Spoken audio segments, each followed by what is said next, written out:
شاڵاوی بە عەرەبکردنی کەرکووک لە سای حکوومەتی عێراق و ئیداری ئێستای کەرکووک بەردەوامە. ئەندامانی ئەنجومەنی پارێزگای کەرکووک ئەماژە بە گواستنەوەی فۆرمی خۆراک و دەرێنانی کارتی زانیاری بۆ خێزانانە دەکەن کە لە چوارچێوەی تەعریبێکی نوێ ڕوو لە پارێزگای کەرکووک دەکەن. ئەم مۆزوعێکی زۆر هەڵەگرێ، ینی ئەبێ دقیق قسە لەسەر بکرێ، ئەبێ بە ژمارە و بە ئامار قسەی لەسەر بکرێ. ئەو ئامارانە لای ئێمە هەیە کە بە شێوەی ڕسمی دێ بۆ ئێمە، هەموویمان لەبەردەستایە و بۆ گواستنەوەی فۆرمی خۆراک بەڵێ پتاقەی سەکەن کە پێوترێ کارتی زانیاری، ئەو کارتی زانیارێ لە قایمقامێتەوە ئەکرێ بە تەنسیقی محافظ و قایمقامەکرێ. من هەردووکیانشم لەگەڵیانە قسەم کردووە، بە هەردووکیانشم توما بێ بە کارێک بێ بە یاسا ئەو ئیشە بکرێ نەکەر کەسێ دێ پتاقی سەکەنی بۆکرێ. زیاتر لە 2500 خێزان پتاقی سەکەنی بۆ کراوە بۆ ئەم شار.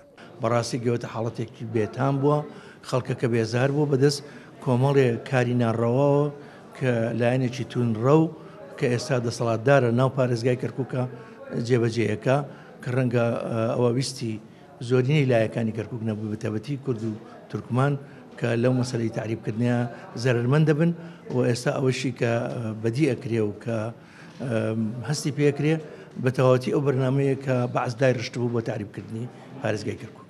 عێراق لە دەرەوەی خارجی عێراق خەڵک کەرکووک هەیە بابێ.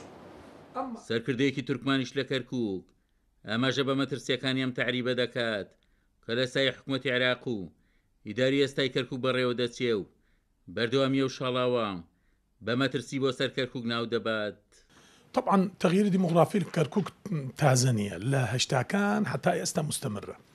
وقتی رژیمی باعث تقریبا 300 هزار لەبرا عەرەبەکان لە جنوب و لە غەرب و لە شەرق و لە شیمال هەموو هاتن بۆ کەرکووک بۆ تغییر ديموغرافي. خۆی ئیعلانی کرد وتی ئەمە سیاسی تعریبە.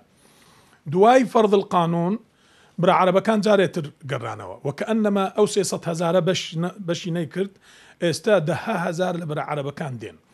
من گەرەکم نییە بڵێم ئەوانە هەموو خەڵک کەرکووک نین، بەس ئەوەش تەدقیق گەرەکێتی.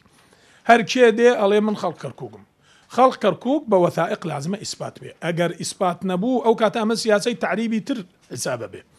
ئەو کاتە لە انتخابات تورکمان الخاسر الوحید تورکمان دەرەچێ، لأنه برا کوردەکان عەدەدیان زۆرە ئێستا، برا عەرەبەکانیش 10 هزار کەس دێن، ئەوە بەس تورکمان عینەن معدل ماوە، ئەو کاتە ئێمە ئەقەلیە ئەبن.